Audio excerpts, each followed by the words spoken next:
장기 투자의 진수를 보여드리겠습니다.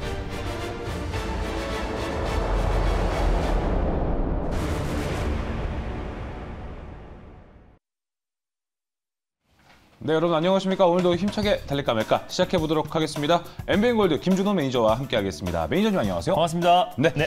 자, 오늘 이번 주 첫 달릴까 말까입니다. 자, 먼저 컴투스 홀딩스 리뷰부터 들어가 보겠습니다. 14%의 수익률 기록했습니다. 맞습니다. 일단 컴투스 홀딩스가 이제 앞으로 이제 게임 섹터를 견인할 수 있는 종목이다라고 소개해드렸었고, 또 이제 이번 주에 C2X 이제 자체 코인이 상장을 앞두고 있는 시점이기 때문에 그 기대감에 또 전일과 오늘 좀 안정적인 상승 흐름이 나와주다가 오늘은 약간의 어떤 시장 여파로 약간의 차익 매물이 좀 출회가 되고 있다라고 보시면 될 것 같습니다. 일단 컴투스 홀딩스는 컴투스 그룹의 이제 블록체인 관련된 가장 대표 기업이라고 말씀을 드렸었고요. 그래서 본격적으로 이번 주에 이제 넷마블에서 또 이제 블록체인 또 코인 관련된 백서가 이제 발행될 예정이고, 또 우리 컴투스 홀딩스가 또 C2X 상장을 앞두고 있는 시점이기 때문에 본격적인 이제 자체 또 이제 게임 산업에서 어떤 기초 통화를 선점하기 위한 게임 주들의 어떤 경쟁이 심화되고 있다라고 보시면 될 것 같습니다. 그 안에서 가장 대표가 되는 게 컴투스 홀딩스고, 위메이드의 어떤 성공 방식을 가장 빠른 속도로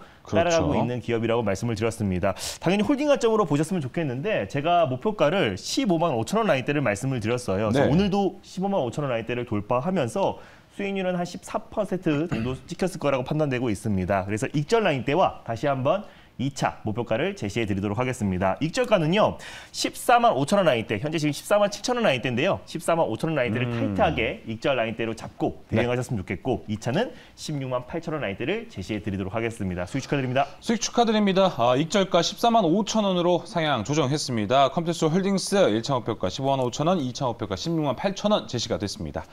자, 계속해서 지니언스도 한번 봐야 될 것 같습니다. 바로 직전 거래일에 우리가 편입을 했던 종목이죠. 맞습니다. 금요일 날 제가 이제 소개를 해드렸었고, K사인의 후속주로 네트워크 보안 관련해서 국내 시장 점유율 1위 기업이 지니언스다라고 말씀드렸는데, 오늘도 좀 안정적인 상승 흐름이 나와주고 있습니다. 그래서 손절 라인대를 조금 상향 조치하고요. 다시 한번 목표가를 좀 설정해 드리도록 하겠습니다. 일단 뭐 지니언스 같은 경우도 어제 이어서 오늘도 안정적인 반등이 나와주고 있는데요. 일단 손절 라인대를 10,000원 라인 대로 조금 상향 조치를 하고요. 목표가는 그대로 11,000원 라인대 제시해 드리도록 하겠습니다. 네, 지니언스 손절가 10,000원으로 상향 조치했습니다. 계속해서 이제 한전 KPS도 리뷰를 한번 해봐야 될 것 같아요. 맞습니다. 이 시점에서 원전 관련주 우리가 어떻게 접근해야 될지가 더 중요할 것 같거든요. 네, 일단 원자력 이제 재가동 관련해서요. 사실상 원자력 부분 점유율 시장 거의 독과점하고 있는 기업이 사실 한전 KPS고, 또 본격적으로 이제 원전 또 수주, 또 기술 수출이 이어진다고 했을 때 실질적인 대장주 역할을 할 수 있는 거는 한전 기술과 한전 KPS라고 소개를 해드렸습니다. 그래서 전거래일에 좀 강력하게 상승이 나와주다가 오늘 전반적으로 시장 여파의 2, 3%, 많게는 뭐 3, 4% 정도의 조정이 다 나와주고 있는데, 오늘 원전 관련 종목들이 약간의 좀 차익 매물이 좀 출회되고 있는 과정이다라고 보시면 될 것 같습니다. 그래서 실질적으로 이제 원전이 재가동되는 과정에서 복구 공사와 그리고 원전 정비는 가장 핵심이 될 수밖에 없기 때문에 한전 KPS는 중장기적인 관점도 충분히 매력적이다라고 말씀드렸습니다. 그래서 익절 라인대와 다시 한번 2차 목표가를 설정해 드리도록 하겠습니다. 지금은 1차 목표가 위에 42,000원 라인대 위에 위치해 있는데요. 2차 목표가는 46,000원 그대로 잡고 대응하셨으면 좋겠고, 익절 라인대를 지난번에 39,000원 말씀드렸는데 4만 원 라인대까지 좀 상향 조치해 드리도록 하겠습니다. 네, 한전 KPS 익절가 4만 원인 거 다시 한번 말씀드리겠고요. 자, 1차 목표가 42,000원, 2차 목표가 46,000원 바라보고 있습니다. 자, 이렇게 오늘은 3가지 종목 함께 리뷰해 봤습니다. 또 방금 이제 원전 관련주를 봤던 것처럼 이제 정책과 관련된 이 테마들이 강해지고 있는 흐름인데, 그 안에서 달릴까 말까도 오늘 좋은 종목들 한번 골라보도록 하겠습니다. 첫 번째 섹터 바로 들어가 볼게요. 네, 그래서 첫 번째 섹터는 시장이 좀 지지부진하고요. 또 월요일부터 시장의 약세가 좀 이어지고 있는데, 그래서 정책 관련 종목들이 그나마 시장 대비 아주 강한 모습을 보여주고 있습니다. 그래서 준비했습니다. 정책 안에서 디지털 플랫폼 정부 섹터를 첫 번째 섹터로 준비했습니다. 오늘 섹터 이름 상당히 길게 준비해 오셨습니다. 디지털 플랫폼 정부인데, 이게 좀 포괄적이라서 일단 달릴지 말지 한번 확인을 해보고 또 이야기 들어보겠습니다. 자, 그럼 확인해 보겠습니다. 지금 이 시점에서 디지털 플랫폼 정부 달려야 할까요? 말아야 할까요? 달릴까 말까? 매니저님의 선택은 지금은 비보입니다. 자, 비보 사인을 주셨습니다. 이게 좀 어떤 건지 먼저 디지털 플랫폼 정부 이야기 좀 들어봐야 될 것 같아요. 이게 디지털 플랫폼 정부가 이제 윤석열 당선인이 이제 3년 안에 이제 디지털 플랫폼 정부를 구축하겠다라고 이제 바로 공약이 나왔습니다. 네. 이게 뭐냐면 빅데이터와 인공지능을 기반으로 디지털 플랫폼으로 대전화하겠다라는 건데 4차 산업. 맞습니다. 예. 근데 굉장히 광범위하잖아요. 그래서 뭐 AI, 그리고 데이터, 그리고 소프트웨어 관련 종목들이 좀 크게 상승이 나와줬고, 뭐 오늘 같은 경우는 뭐 줌인터넷 뭐 이런 종목들이 큰 폭의 그렇습니다. 상승 흐름이 나와줬는데, 이 안에서 실질적으로 좀 수혜를 받을 수 있는 섹터는 제가 항상 강조하고 있는 건 이제 보안이잖아요. 그래서 꽃이죠. 맞습니다. 예. 그래서 4차 산업의 꽃이 이제 보안 관련 섹터들은 어차피 수혜를 받을 수밖에 없다. 그래서 중소형 소프트웨어 기업들과 빅데이터 기업들은 사실상 테마성으로 상승이 나와준다고 봤을 때는 끝까지 살아남을 수 있는 거는 보안 관련 섹터다라고 이제 판단이 돼서요. 선별적인 대응이 필요하다는 관점에서 비보로 말씀드렸습니다. 네, 디지털 플랫폼 정보에 대해서 이야기를 들어봤습니다. 사실 큰 맥락에서 봤을 때 이런 정책과 관련되면서 네이버 카카오가 이제 반등을 하고 있던 흐름이기 때문에 맞습니다. 그 안에서 이 더 크게 4차 산업에서 이제 보안 쪽을 한번 또 보자 이렇게 얘기를 해주셨습니다. 자, 그럼 그 안에 종목은 어떤 게 있을까요? 네, 그 안에서 보안 관련 종목들 최근에 K사인과 지니어스를 말씀드렸는데요. 그렇죠. 사실 디지털 정부가 다시 구축된다고 했을 때 이제 대통령직 인수위원장이 이제 안철수 국민의당 대표가 임명이 됐는데, 네. 그럼 직접적으로 이제 안철수 대표와 연관이 있는 종목들을 접근한다고 했을 때는 오히려 좀 장기적으로도 큰 수혜를 받지 않을까라고 판단해서 준비했습니다. 자, 첫 번째로 소개해드릴 종목은요, 바로 오픈베이스라는 종목을 첫 번째 종목으로 소개해드리겠습니다. 안랩이 아니네요. 예, 안랩을 말씀드리려고 했었었는데 예. 오늘 바로 시세가 분출돼가지고 후속주를 바로 교체해서 가져왔습니다. 알겠습니다. 오픈베이스가 오늘 첫 번째 종목입니다. 오픈베이스 먼저 현재 흐름 어떤지 살펴보겠습니다.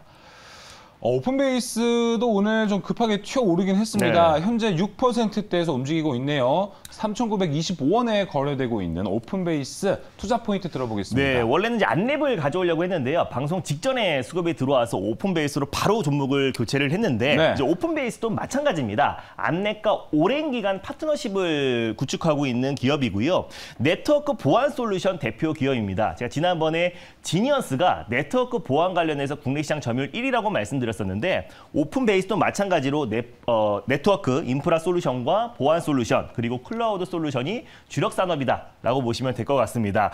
근데 이제 안랩과 꾸준하게 이제 파트너십을 구축한 기업인데 이제 V3 검색 엔진에 X10 솔루션을 납품하고 있는 기업이 오픈베이스예요. 그래서 오픈베이스 대표인 장질서 대표도 안철수 대표와 그 서울대 동기동문 출신이기 때문에 예전에 이제 안철수 후보 인물주로도 부각됐던 종목이기도 하다라고 보시면 될 것 같습니다. 그래서 제가 본격적으로 디지털 플랫폼 정부가 이제 대전화된다고 했을 때 실질적으로 살아남을 수 있는 종목은 이제 안철수 인수위원장과 연관이 있는 종목들이 좀 큰 수혜를 받을 수밖에 없다라고 좀 보고 있고요.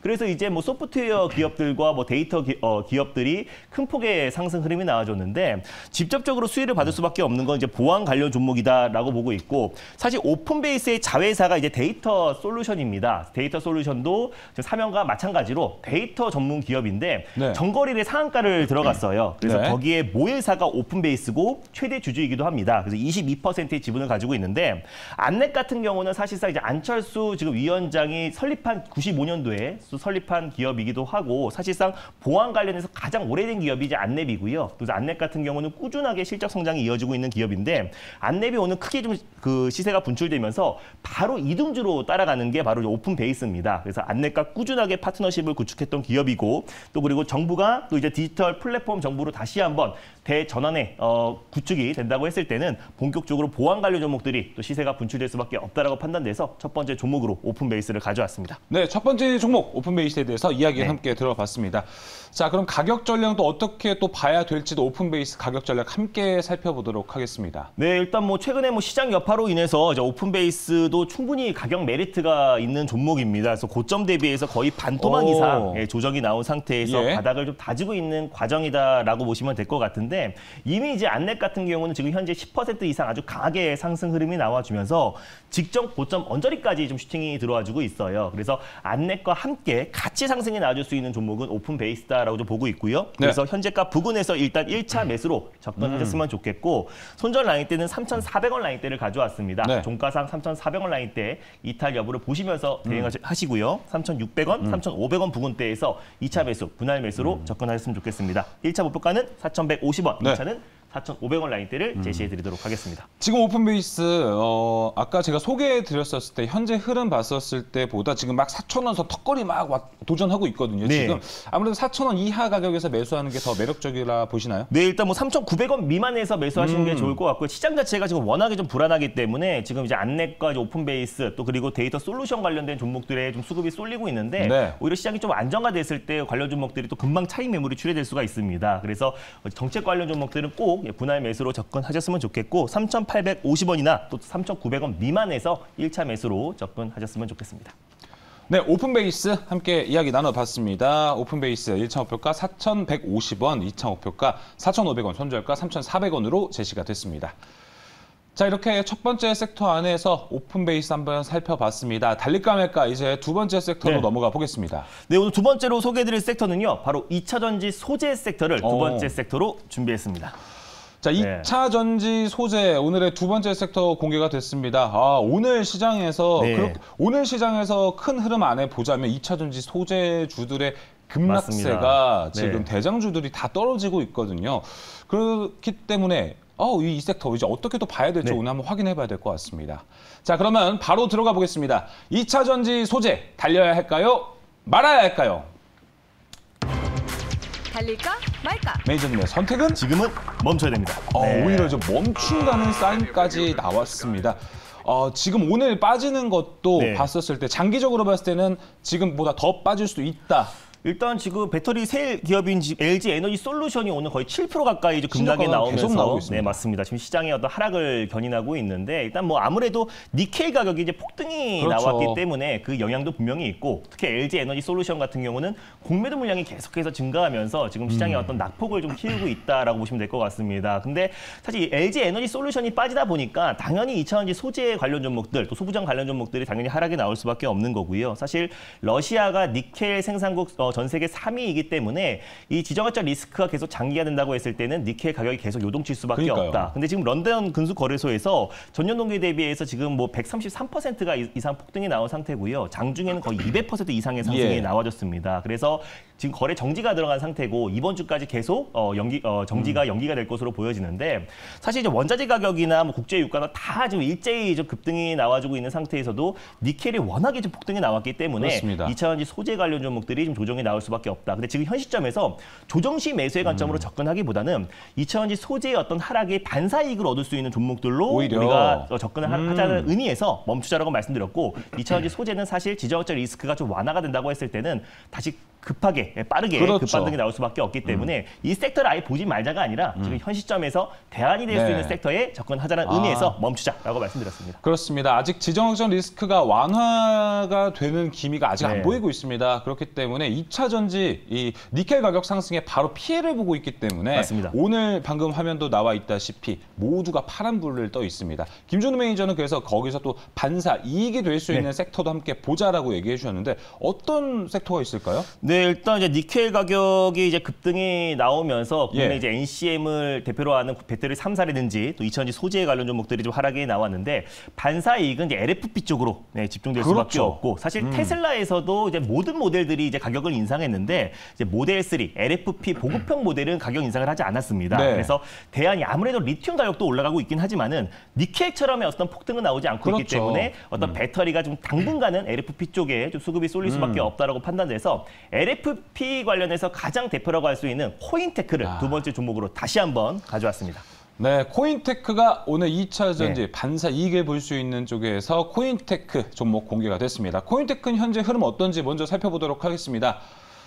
자, 2차 전지 지금 이제 니켈 가격 상승으로 인해서 당연히 주목을 받는 건 LFP로 넘어가고 있습니다. 코인테크 현재 0.5%대 강보합권에 있습니다. 29,600원에 거래되고 있는 코인테크 투자 포인트 들어보겠습니다. 네, 일단 코인테크는 세계 최초로 2차 전지 생산 공정 자동화 솔루션을 공급하고 있는 기업이라고 말씀드렸었고 2차 전지뿐만 아니라 어떤 전 산업 분야의 공정 자동화 시스템을 공급하고 있는 기업이 코인테크입니다. 그래서 꾸준하게 수주 물량은 좀 증가하고 있고요. 근데 이 종목이 왜 이제 LFP 관련 종목으로 묶이냐라고 한다면은 자회사 탑 머티리얼의 어떤 최대 주주이기도 합니다. 탑 머티리얼이 국내에서 유일하게 LFP 관련해서 설계와 제조 능력을 보유한 기업이기 때문에 실질적으로 이제 LFP 관련해서 가장 대장주라고 할 수 있는 게 코인테크고 또 그리고 중국 기업의 배터리 셀을 공급하고 있는 파워넷 정도가 실질적인 LFP 대장주다라고 보시면 될 것 같습니다. 근데 코인테크 같은 경우는 꾸준하게 실적 성장이 이어지고 있는 기업이기도 하고요. 사실상